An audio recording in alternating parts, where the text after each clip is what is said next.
I'm Debarati Rakshit, and I'm an engineer who's interested in kind of what you call designpreneur, and I want to be in NID to learn the basics of design thinking and design process, which I can manipulate it into become a designpreneur. So basically I'm from an engineering background, and I thought of, after my engineering background, I thought of studying in NID, and the first thing was then how to go about it. And when I used to Google it, how to go about learning things, it was like a vast and huge ocean of information about how to go about it, and you really get confused because they talk about shadow, time, perception, inspiration, and that coming from an engineer, I'll tell you that's just XYZ. So basically Google is kind of this ocean of information which you have to really delve into to understand what to study and what not to.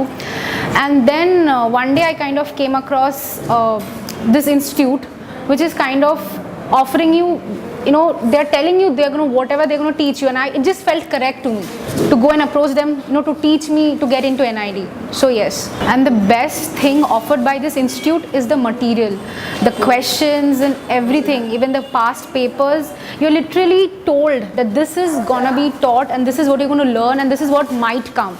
So this is the best part about this institute. The materials can never go wrong if it's provided by BRDS. So what I loved about this institute is many students from many parts of this country, they come together, and you can discuss things. Even when you're in the class, it's just too many students from different parts, so different ideas come live. And also there are faculties, like at one point there might be 2-3 faculties.